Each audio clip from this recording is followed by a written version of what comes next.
സന്ദീപ് വാര്യർ, സാധാരണ താങ്കൾ ചർച്ചയിൽ വരുമ്പോൾ ഒരു ആക്രമണോത്സുകത പ്രകടിപ്പിക്കാറുണ്ട്. അപ്പോൾ അത് ശരിക്കും താങ്കളുടെ ഒരു സ്വഭാവത്തിന്റെ ഭാഗമാണോ അതോ ഒരു അല്പം ഇതൊരു സ്ട്രാറ്റജിയാണോ? സന്ദീപിന്റെ ആദ്യത്തെ കോൺഗ്രസ് ഓണാണെന്ന് തോന്നുന്നല്ലേ? അല്ലേ?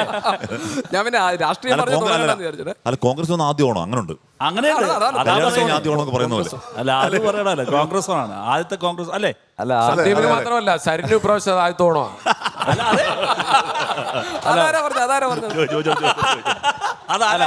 ഒരു ലൈറ്റർ ആരും ആവില്ലെങ്കിൽ ഒരു ലൈറ്ററിനോട്ട് പറയാം. ഞങ്ങൾക്ക് ഇതുവരെ വാമന ജയന്തി ആയിരുന്നല്ലോ, ഞാൻ ഓണം ആഘോഷിച്ചോട്ടെ. അല്ല, ഓണം എന്ന് പറയുമ്പോൾ എല്ലാവരുമായിട്ടും ഒരു എന്താ പറയുക, സൗഹാർദ്ദത്തിൽ സ്നേഹത്തോടെ ഒക്കെ പോകേണ്ട ഒരു ആഘോഷമാണല്ലോ. എൻ്റെ കുട്ടിക്കാലത്തെ ഓണം അതുപോലെ തന്നെ വലിയ ഓർമ്മകളുള്ളതാണ്. എല്ലാവർക്കും അതുപോലെ തന്നെയാണ്. നമ്മൾ പറഞ്ഞതൊരു ക്ലീഷയാക്കുന്നൊന്നുമില്ല. പക്ഷേ ഓണം എപ്പോഴും സന്തോഷം തരുന്ന ആഘോഷമാണ്. എല്ലാവർക്കും ഒരുമിച്ച് കാണാനും ഒരുമിച്ച് സന്തോഷിക്കാനും സംസാരിക്കാനും കിട്ടുന്നൊരു അപൂർവ അവസരമാണ്. ഇപ്പോൾ പണ്ടാണെങ്കിൽ ഓണം എന്ന് പറഞ്ഞാൽ ഓണക്കാലത്ത് മാത്രമാണ് നമുക്ക് നല്ല വസ്ത്രം അല്ലെങ്കിൽ നല്ല ഭക്ഷണം കിട്ടുന്നത്. പക്ഷേ ഇപ്പം അങ്ങനെയല്ല. ഇപ്പോൾ 365 ദിവസവും ഇതെല്ലാം അവൈലബിൾ ആണ്. ഇപ്പോഴത്തെ ഓണം എന്ന് പറഞ്ഞാൽ നമുക്ക് അവധിയുണ്ട്, ബന്ധുക്കളെയൊക്കെ ഒരുമിച്ച് കാണാം, എല്ലാവരുമായും ഒരു സന്തോഷകരമായിട്ട് കുറച്ച് നിമിഷങ്ങൾ ആസ്വദിക്കാം. അതായിരിക്കും ഇപ്പോഴത്തെ ഓണം. പഴയ ഓണത്തിന് ഒരുപാട് മാറ്റമുണ്ട്. എല്ലാ കാലത്തിനനുസരിച്ച് മാറിക്കൊണ്ടിരിക്കുകയാണല്ലോ.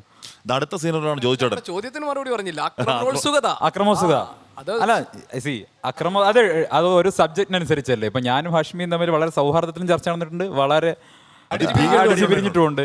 അപ്പോൾ അത് ഒരു സബ്ജക്റ്റിനനുസരിച്ചാണല്ലോ. അടുത്ത സീനർ ജ്യോതി ചാമക്കാലച്ചേട്ട.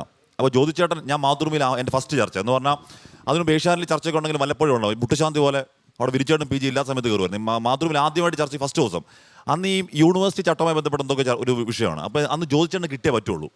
ചില ദിവസങ്ങളിൽ ചില ചർച്ചയ്ക്ക് ആൾ വേണമല്ലോ. ചട്ടം അറിയാവുന്നതാണ്. അന്ന് ഞാൻ ചോദിച്ചേട്ടൻ ഇവിടെ വേറെ കമ്മിറ്റഡ് ആവാൻ ഇങ്ങനെ എത്തി നിൽക്കുക. അപ്പോൾ ഞാൻ ചോദിച്ചേട്ടനോട് ഇപ്പം പറഞ്ഞു, ചോദിച്ചേട്ടാ ഇന്നെൻ്റെ ഫസ്റ്റ് ചർച്ചയാണ്, എനിക്ക് വേറെ ആരും വേണം നിർബന്ധം, പക്ഷേ ചോദിച്ചേട്ടൻ അതെനിക്ക് വേണമായിരുന്നു. ഇമോഷണൽ ബ്ലാക്ക്മെയിൽ നടത്തിയ ചോദിച്ചാൽ അത് വീണു. അപ്പൊ തന്നെ അവിടെ അഷ്മി ജോയിച്ചേട്ടനോട് മാത്രമല്ല ഈ നമ്പർ പലരോട് ഇടുന്നതാണ്. അല്ല, ഒരിക്കൽ എന്നോട് ഇത് സന്ദീപ് തന്നെ വരേണ്ട ചർച്ചയാന്ന് പറഞ്ഞു. കുറച്ച് കഴിഞ്ഞ് ഞാൻ ജോയിച്ചേട്ടനെ വിളിച്ചപ്പോൾ അഷ്മി എന്നോട് വരാൻ പറഞ്ഞിരുന്നു. അപ്പൊ ജോയിച്ചേട്ടനെ കിട്ടാതായപ്പോ എന്നെ വിളിച്ചതാണ്.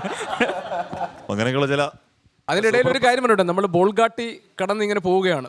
ഈ കപ്പൽ യാത്ര നമ്മളിപ്പോൾ ഇതിനകത്ത് ചിലപ്പോൾ പറയുന്നുണ്ടാവില്ല, പുറത്തേക്ക് നോക്കുമ്പോൾ നമുക്കിങ്ങനെ കാണാം ആ ദൃശ്യങ്ങളൊക്കെ. അപ്പോൾ ചോദിച്ചേട്ടാ, എന്തായാലും ഇന്ത്യ വിട്ടു പോയിരുന്നാ മതി. ഇന്ത്യ വിട്ടു പോവില്ല, അത് ഗോപാൽജി സമ്മതിക്കില്ല.